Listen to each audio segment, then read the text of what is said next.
Assalamualaikum warahmatullahi wabarakatuh. Halo semuanya, balik lagi nih bareng saya di sesi bedah materi kita. Hari ini kita bakal ngobrolin sesuatu yang bener-bener krusial banget buat perangkat yang lagi kalian pakai sekarang buat dengerin penjelasan ini. Ya, kita bakal membedah modul 5, yaitu tentang memori komputer. Santai aja, anggap saya teman sekelas yang lagi nemenin kalian belajar, biar materi yang kelihatannya ribet ini jadi jauh lebih gampang dipahami. Oke, let's dive into this. Topik obrolan kita kali ini ada 5 poin utama. Kita bakal bahas mulai dari apa itu memori, karakteristik sistemnya, terus lanjut ke hierarki memori, bedanya RAM dan ROM, sampai gimana cara memori itu ngoreksi errornya sendiri. Kita kupas satu-satu ya. Kita masuk ke bagian pertama. Konsep yang paling dasar banget. Apa sih sebenarnya memori komputer itu? Pernah kepikiran nggak? Secanggih apapun otak atau prosesor komputer kita, dia nggak bakal bisa ngapa-ngapain kalau nggak punya tempat buat naruh data. Bener-bener nol besar. Nah, secara definisi, memori itu adalah bagian dari komputer tempat program dan data kita disimpan. Tujuannya apa? Supaya informasi tadi bisa langsung dibaca dan ditulis sama si prosesor. Ibaratnya nih, memori itu kayak meja kerja kalian. Kalau prosesor itu adalah kalian yang lagi sibuk ngerjain tugas, nah meja kerja inilah tempat kalian naruh buku, laptop, sama catatan. Kalau nggak ada meja kerjanya, ya komputer digital nggak bakal punya tempat buat beroperasi kan? Kalau kita ngomongin meja kerja, pasti ada ukurannya, ya kan? Buat ngukur kapasitas memori, semuanya itu selalu bermula dari sesuatu yang super kecil yang namanya bit. Satu bit itu cuma bisa nampung satu angka, 0 atau 1 aja. Kumpulan dari 8 bit ini baru deh ngebentuk 1 byte. Terus, ukurannya makin lama makin membengkak luar biasa. Mulai dari kilobytes yang isinya ribuan bytes, naik ke megabytes, gigabytes, sampai terabytes yang ukurannya udah tembus lebih dari 1 triliun bytes. Paham soal skala ukuran ini tuh penting banget buat fondasi belajar kita ke depannya. Lanjut ke bagian kedua. Kita bakal bahas karakteristik sistemnya. Intinya gimana sih cara memori ini bekerja? Poin paling krusial di sini adalah gimana cara komputer benar-benar nyari dan ngambil data dari memori. Secara garis besar ada 4 cara gampang buat memahaminya. Pertama, sequential access. Ini tuh mirip banget kayak kaset pita zaman dulu. Kalau kalian mau dengerin lagu ketiga, ya terpaksa harus ngelewatin lagu pertama dan kedua dulu secara berurutan. Kedua, direct access, contohnya kayak hard disk. Kalau ini lebih mirip nyari bab di buku pakai daftar isi, komputer bisa langsung lompat ke lokasi blok datanya tanpa harus baca dari halaman pertama. Ketiga, random access, kayak RAM di laptop kita. Di sini tiap lokasi data bisa dipilih secara acak dan bisa diakses secara instan dengan waktu yang sama persis. Dan yang keempat, associative access, contohnya memory cache. Ini agak unik karena dia nyari data berdasarkan isinya, bukan alamat lokasinya. Makanya proses pencariannya jadi super-duper cepat. Sekarang kita masuk ke babak ketiga, segitiga hierarki memori. Ini urusannya sama tarik-menarik antara kecepatan dan harga. Jadi gini, ini tuh dilema abadinya para perancang arsitektur komputer. Kita semua pasti pengen memori yang kapasitasnya raksasa, tapi kecepatannya secepat kilat. Sayangnya, realita ekonomi dan biaya produksi berkata lain. Buat ngakalin masalah itu, dibikinlah model brilian yang bentuknya kayak piramida. Di posisi paling puncak, ada memori yang nempel langsung sama prosesor, kayak register dan cache. Nah, pas kita mulai turun ngelewatin memori utama, terus ke penyimpanan luar, kayak magnetic disk, sampai ke dasar banget kayak magnetic tape yang offline, ada hukum alam yang selalu berlaku.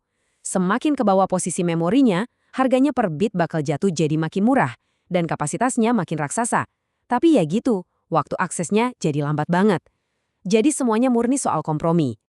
Yang bikin tercengang dari perbandingan ini adalah jurang performanya.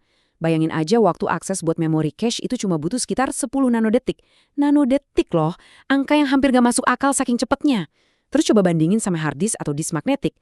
Kapasitasnya emang lega banget sampai bergiga-giga, tapi dia butuh waktu 10 milidetik buat ngakses data. Padahal 1 milidetik itu sama dengan 1 juta nanodetik. Jauh banget kan bedanya? Makanya komputer kita tuh nggak pernah ngejalanin program langsung dari hard disk. Datanya dipindah dulu ke memori yang lebih cepat biar prosesor nggak bengong kelamaan nungguin data masuk.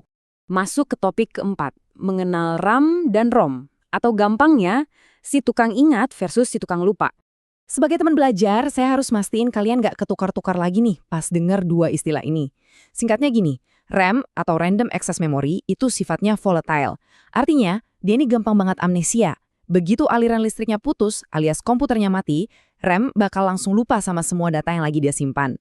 Nilai plusnya, dia bisa dibaca dan ditulisi data baru dengan sangat cepat.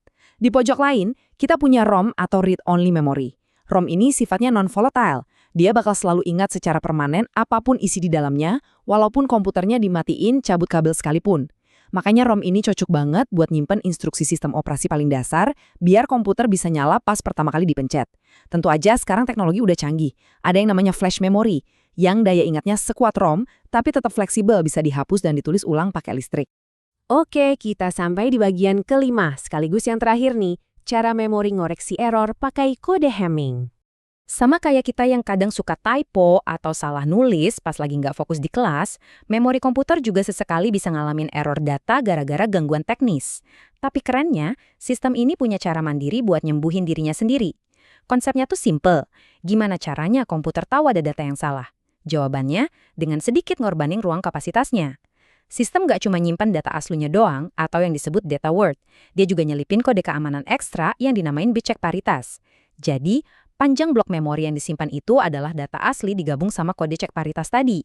Kalau tiba-tiba ada bit yang berubah nilai secara random, sistem bakal langsung nyadar karena datanya udah nggak cocok lagi sama kode keamanannya.